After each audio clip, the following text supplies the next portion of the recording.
বাবা, কাল কাল রাতে বাধ্য হয়ে আমি বর্দার মুখের উপর কথা বলেছিলাম। আমার আমার সত্যি কোনো উপায় ছিল না। দিদিভাইকে উনি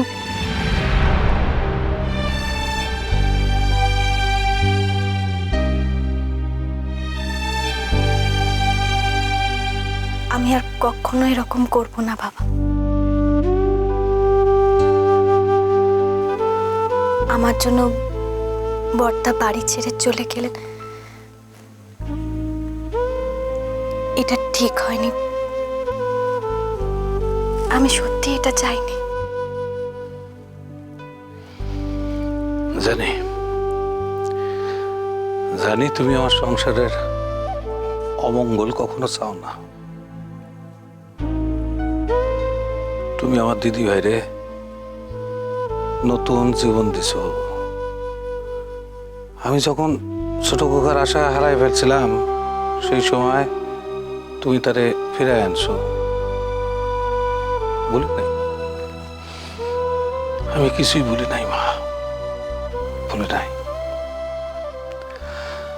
আমি শুধু বড় বৌমারে পরীক্ষা করতেছিলাম, পারলো সে চুপ করে থাকতে? বড় দিদির মতো তোর পাশে এসে দাঁড়াইলো তো।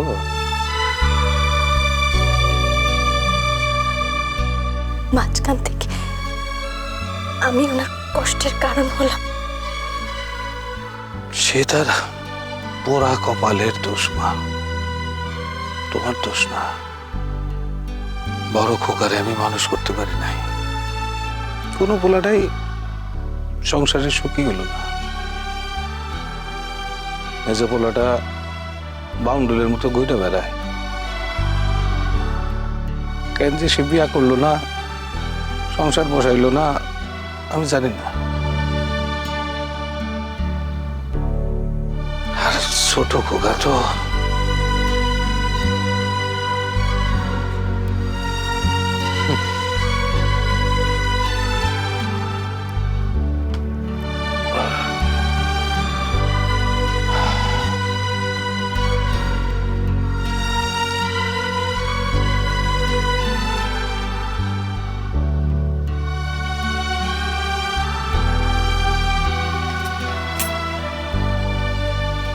বাবা, আপনি কিছু খেয়েছেন? আপনার জন্য খাবার নিয়ে আসি। তুমি আমারে একখান কথা দিবা ছোট বৌমা? তোমার কথা পাইলে আমি একটু আশ্বস্ত হই। বলুন না। আমি চাই তোমরা সুখী হও। আমি জানি তুমি খুব ভালো মা। আমিও জানি কয়দিনের মধ্যেই সংসারের সকলের নয়নের মণি হইয়া করবা। শুধু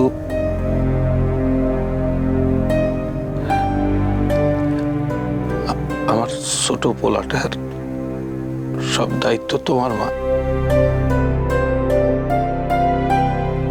তুমি আমার কথা দাও মা, আমার ছোট খোকা যোগ্য স্ত্রী হইবা তুমি। আমার ছোট খোকা যেন সংসারের সুখটুকু পায়। কথা দাও,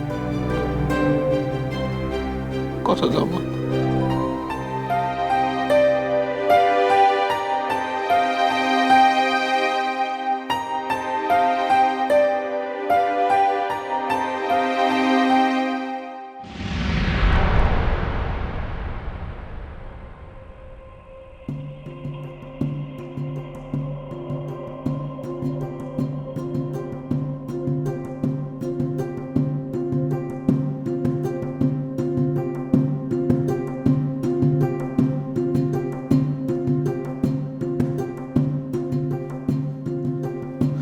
হ্যালো বাবা কি বললেন আপনাকে?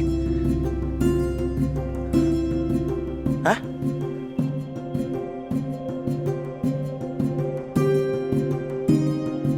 আপনি এরকম ভাবে দাঁড়িয়েছেন কেন? কিছু তো বলুন, কিছু হয়েছে কি? শুনুন, আপনি ভয় পাবেন না। আমি ডিসাইড করে ফেলেছি, এরপর আপনাকে যদি এই বাড়িতে কেউ অন্যায়ভাবে দোষারোপ করে আমি কিন্তু তার প্রোটেস্ট করব। তেমন হলে আমি আপনাকে নিয়ে... পাক্কা আছে ভাই, একটা ক্যান্ডেল লাইট ডিনার যে তোদের প্রেমটাকে এভাবে বের করে আনবে সেটা কিন্তু ভাবিনি। কংগ্রাচুলেশনস। হ্যাঁ, বাড়িতে এসে হয়তো একটু কথা শুনতে হয়েছে, কিন্তু সেসব সহ্য করা যাবে, কি বলিস? মেজদা, সবকিছু একটা লিমিট আছে। ভালো লাগছে না এই বাড়াবাড়িটা আমার। সামান্য একটু বেরিয়েছি বলে এই বাড়িতে সেটা নিয়ে যা হলো, সত্যি তো এবার তো ভাবতে হচ্ছে এই বাড়িতে আমরা আদৌ থাকবো কিনা। ছোট্টা করবো,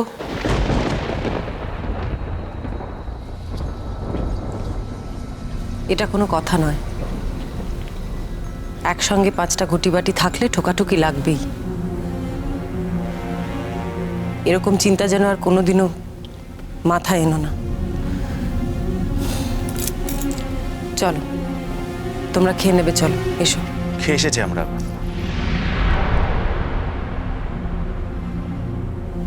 মানে বাড়ির খাবারগুলোর কি হবে তাহলে? এইটুকু মাথায় থাকে না যে বাড়িতেও অনেক ব্যবস্থা করতে হয়?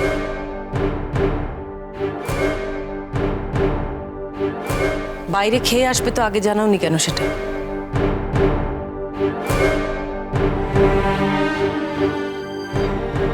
না মানে হঠাৎ করে প্ল্যান হলো তো, তাই। এ বাড়িতে যে কি হচ্ছে আমি সত্যিই জানি না। সবাই সমস্ত নিয়ম জলাঞ্জলি দিয়েছে। আগে এই বাড়িতে সবাই একসঙ্গে বসে খেত, আর এখন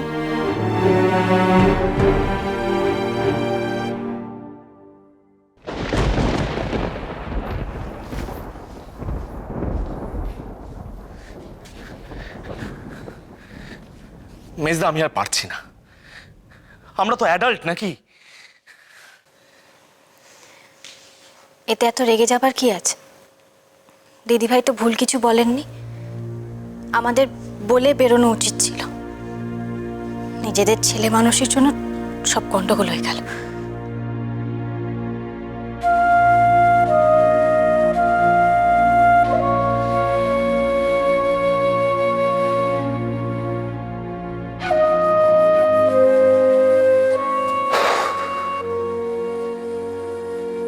সেকেন্ড রাউন্ডের জন্য প্রস্তুত হও সৌরভ।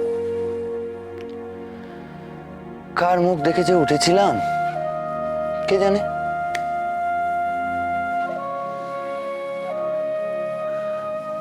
চল খাবি, চল ওঠ।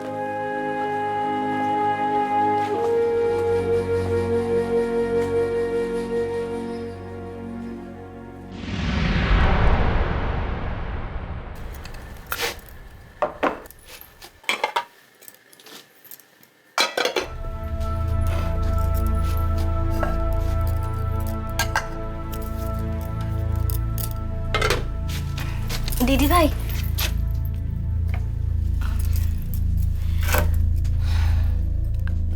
আসলে আপনার শরীরটা খারাপ ছিল তো, তাই তখন কিছু বলতে পারিনি। নয়তো নয়তো কি করতে তুমি? নয়তো যদি সত্যি তোমার ইচ্ছে থাকতো তুমি মাকেও বলে যেতে পারতে। আসলে কথাটা তা নয়। তোমরা কেউ এ বাড়ির কোনো নিয়ম মানবে না, সেটাই হলো আসল কথা। আর তুমি যদি ভেবে থাকো যে তুমি আমাকে বাঁচিয়েছো বলে আমি তোমার কোনো দোষ দেখব না,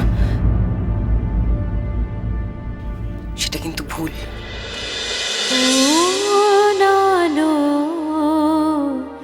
লাগলো চোখে